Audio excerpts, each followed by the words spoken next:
My name is Algimantas. I live in Lithuania. It's a very small European country at the Baltic Sea. I represent Creator as his ambassador and apostle of Jesus and his partner, Creator daughter Nebuchadnezzar. So I train spiritual teachers, because there are no spiritual teachers the world over. There are many gurus, many different trends, but there are no spiritual teachers that would teach the way Creator is leading from within. And I was conferred this mission to train spiritual teachers and speak out Creator's living word by Creator himself. And this I've been doing for over 30 years. So I present my spiritual teachings in my native language, Lithuanian, during the worship service in the living temple, the only one the world over, named after Creator, the Paradise Trinity I Am. The living temple means there is no material ritual during the worship service. We don't have to cross oneself. We don't have to kneel. We have to open our own spiritual personality, to open up sincerely with our own spiritual self. This is the living communion. Catholics have a ritual of the communion. They stand in a long line and receive ostia. It's a small piece of baked wheat, and it's put by a priest or his assistants on the tongue in an open mouth of a believer. We have the living communion, that is, by opening our own spiritual personality, we keep this living relationship with Creator. And this is, in reality, the living communion. While the Catholic communion is a ritual. So I've just completed the worship service in the living temple and spoke out my spiritual teaching to separate the worship of Creator from the petition prayer.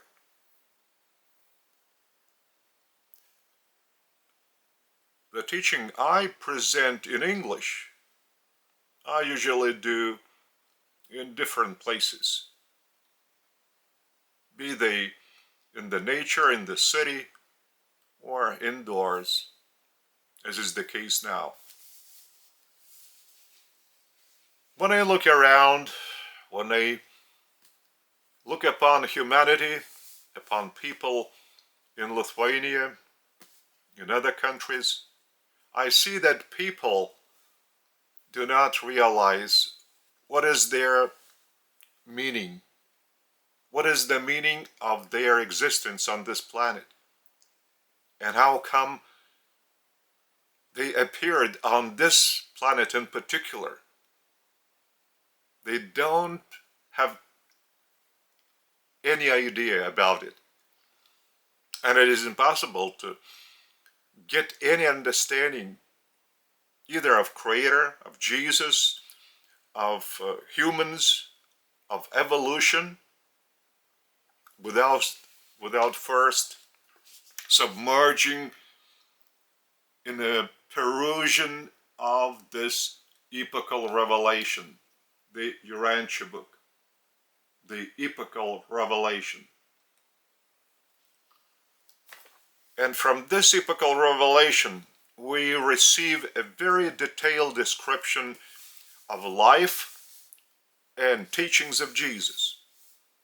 Since his very birth until his last 19th appearance after his resurrection on the planet 2,000 years ago.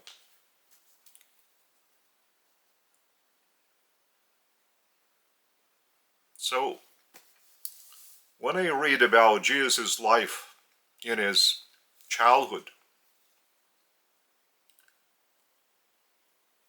I noticed that he was given the Father's Spirit, or I prefer saying the Spirit of Creator, of the Father, Eternal Mother, Infinite Mother, and the Aggregate Deity I Am, which is called the Thought Adjuster. So at the age of over 3 years old,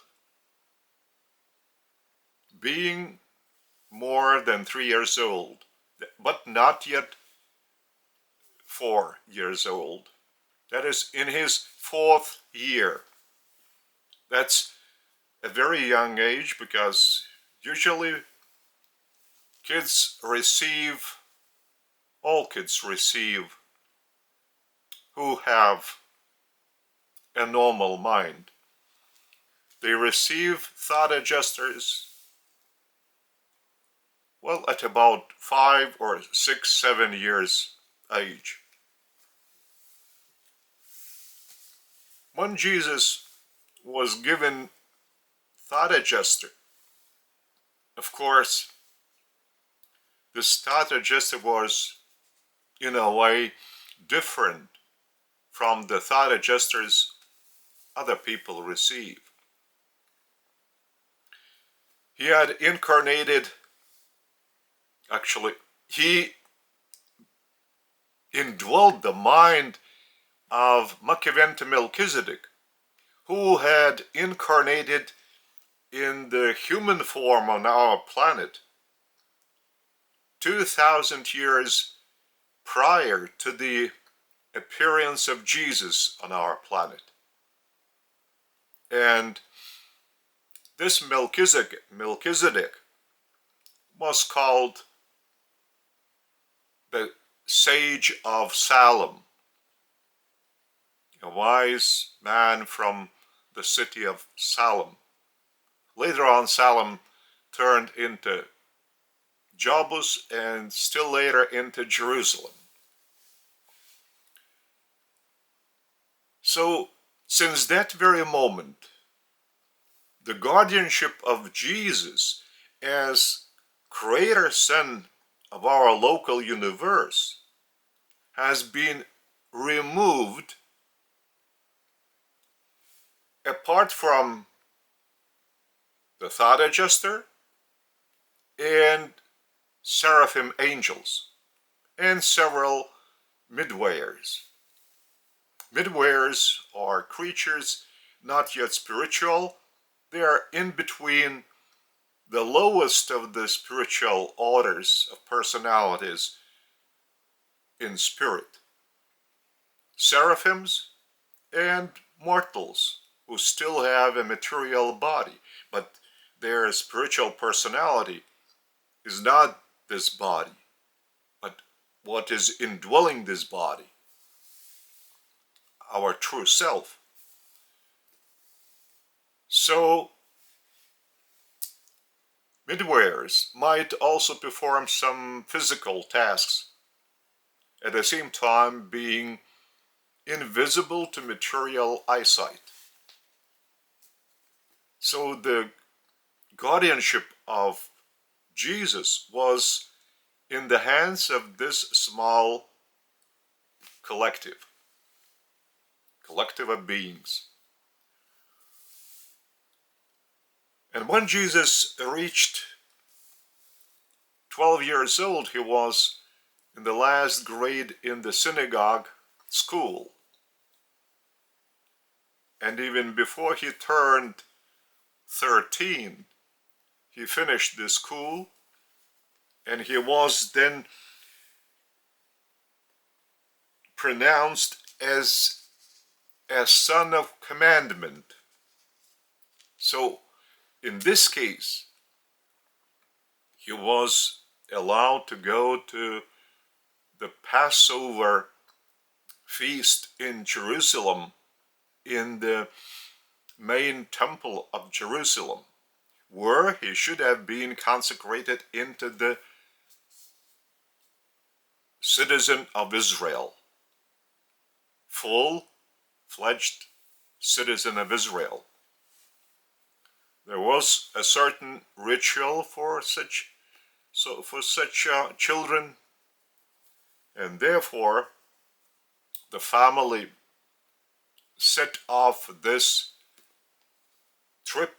journey for 4 days to Jerusalem to attend the Passover, and then to attend this solemn occasion of Jesus being consecrated into the citizens of Israel. On the way to Jerusalem, they traveled, and Jesus enjoyed the scenery, enjoyed the people they came across. And his parents, Mary and Joseph, took the opportunity to expand his thinking, his outlook. They explained what they saw around them. And when they arrived to the city of Jericho, Jesus was fascinated when his father, Joseph, was explaining about the former acts of Joshua. And it is for him that Jesus was named Joshua ben Joseph. So when I read the Urantia book, I do marvel at the family of Jesus, Mary and Joseph. Mary gave birth to 9 children. Just imagine the family of 9 children. And Joseph and Mary took care of all of them by trying to expand their outlook, to educate them. When I compare contemporary parents, I see they are too busy to care for their children, just trying to educate them. They leave all this either to school or to certain circles. There might be dancing circle, some theatrical circle, but it might be necessary, but all the same, when people associate among themselves, so by this association, they also spread certain vibrations out of them. And especially parents, when they care for their children and when they educate them. So this relationship is improving and getting ever tighter and closer. But if you leave this, say, expansion of one's outlook to the institution, there is no merit of the parents, and there is no closer relationship with the parents. while the kids are small, still little. This relationship is the most living and have open-mindedness that you might fill in with what you would like to fill in your offspring. And this is only the parent that can know what is so important to his child or children. Not the teacher of the school, not the leader of a certain circle, but the one who is within the family, the one who is living together with the children.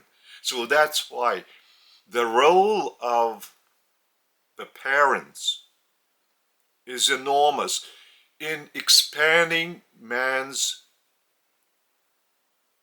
before child turns into a man. So expand the child's mind thinking, just to transfer eternal values and virtues to his mind. This is the vector of Creator's evolution, to raise vibrations to a higher frequency level. If parents don't care for this, the vibrations of the mind thinking begin to deteriorate. Even the vibrations of the parents themselves, they drop. And that leads to a lower vibrations being passed to their children.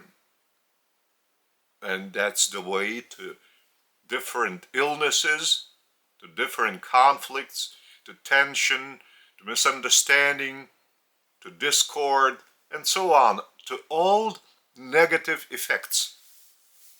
Because Creator has designed evolutionary process with the one law in operation, the law of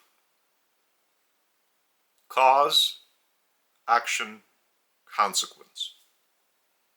So if you neglect Creator, if you neglect your children,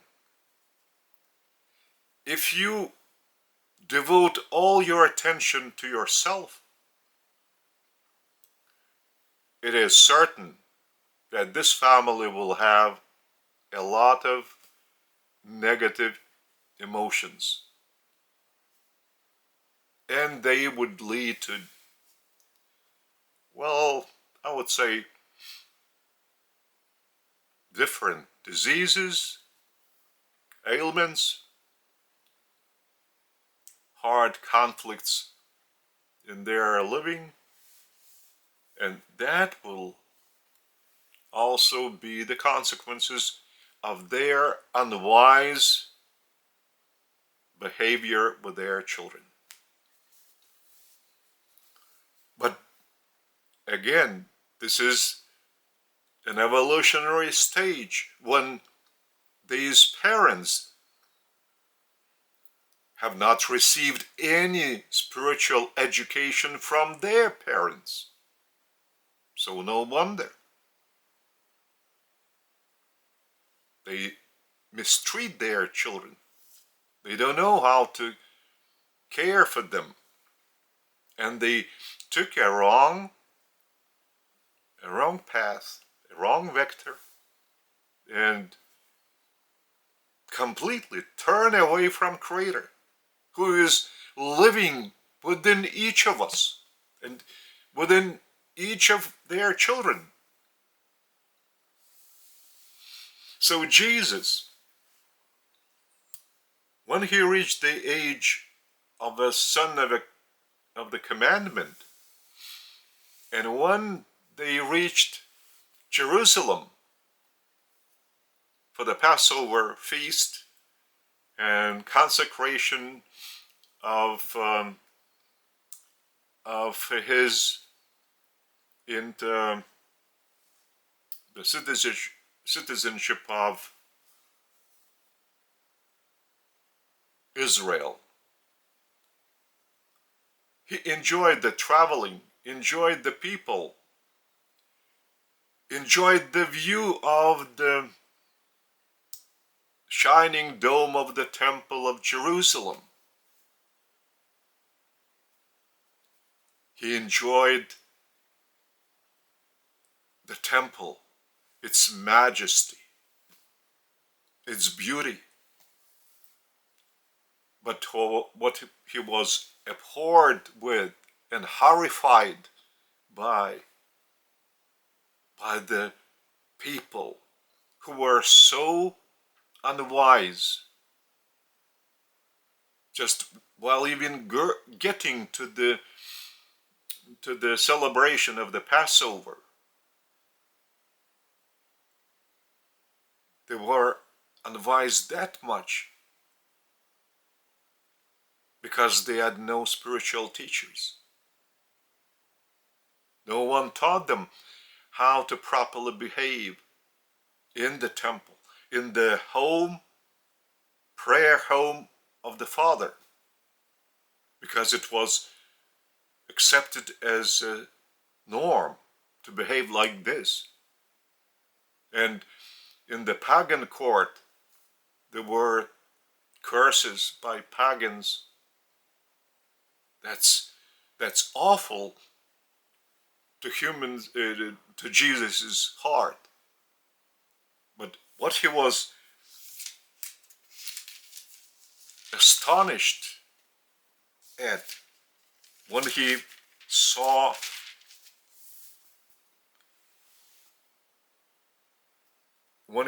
the priest's court,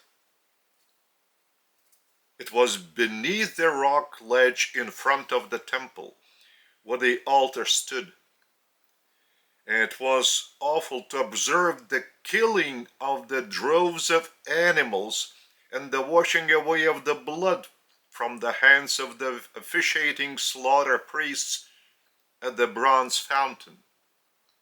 The blood-stained pavement, the gory bands of the priests and the sounds of the dying animals were more than this nature-loving lad could stand. The terrible sight sickened this boy of Nazareth. He clutched his father's arm and begged to be taken away. They walked back through the court of the Gentiles, and even the coarse laughter and profane jesting which they heard were a relief from the sights he had just beheld. Just imagine, he was not full 13 years old. And to see, while visiting this grand temple for the first time, and see all this atrocity, human atrocity to animals, because the tradition required the offering of the lamb just to have a real celebration of the Passover meal.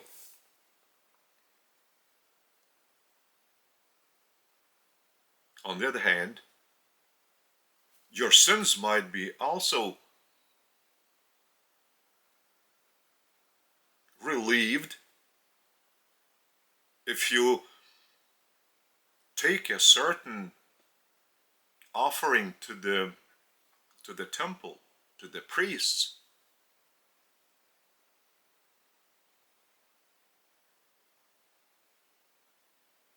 And all this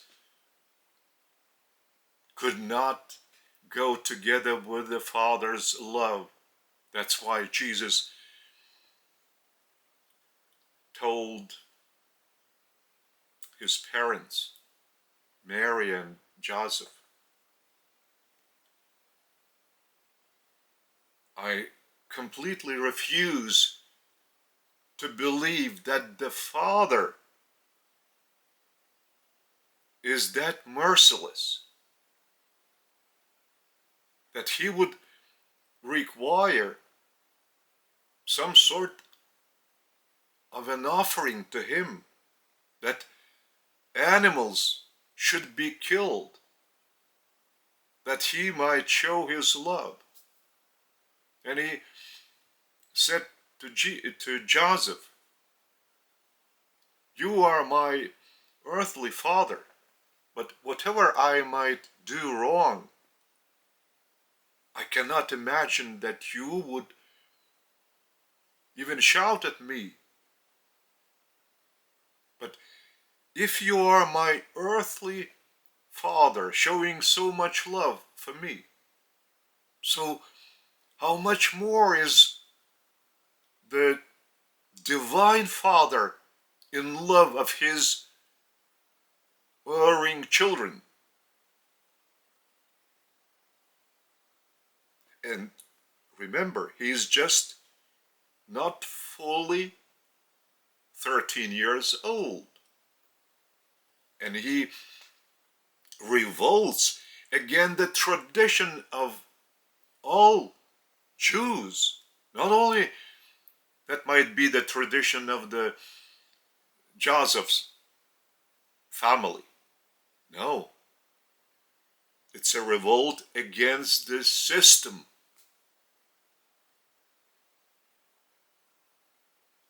It shows that Jesus' mind is thinking much deeper and beyond than the mind of his age. You know, the children. They would not care. They would even enjoy this view full of blood rivulets on the floor of the temple. And this lad is expressing his protest. I refuse to believe in such a father, that he would have the love that would require a certain atonement for misdeeds, and even killing animals, and were in the temple.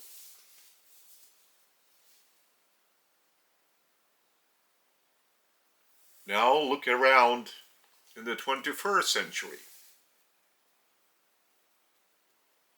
Do we have more light than during the time of Jesus? And that is 2,000 years ago.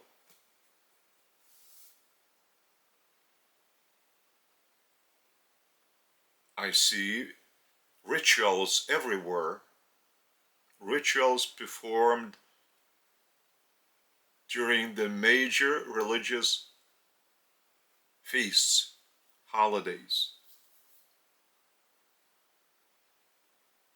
Creator does not require of his children to make any material ritual. He requires from each of us, his children, open up your heart. And I say, your true spiritual personality, which is already bestowed by you, by Creator himself. So allow this spiritual person to commune with Creator, with his source and center, with his father and mother. So far, it is only the living temple that I set up at the request of Creator and Jesus is the only one the world over that has no material ritual, but spiritual communion with Creator. And what is even more important, I proclaim my own gospel. Creator is living because He is real, and He is within each of us. Therefore, it is possible to discover Him within. And that means you don't have to travel to any remote places. You don't have to look for special, sacred places. Just open up your own self, because Creator is within you, each of you. So that's why, by training future spiritual teachers, I see that in the times of Jesus, there were many people deeply involved in dogmatic, ritualistic, religious belief and path. Today we need a spiritual liberation of spiritual personality, not only in Lithuania, but the world over. So that's why my mission is to promote this vector, liberation of spiritual personality within, by discovering Creator within. And then Jesus' gospel, the fatherhood of God and brotherhood of man, becomes a reality. Because once you discover Creator within, you do realize and begin to sense within yourself all humans are brethren, because Creator is the same tall, and even throughout the whole of creation.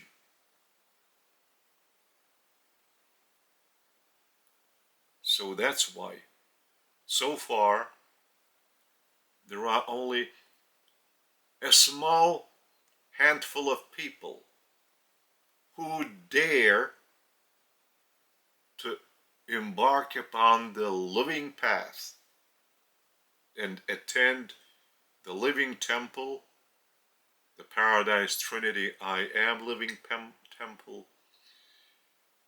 and profess the living religion, the religion of revelation,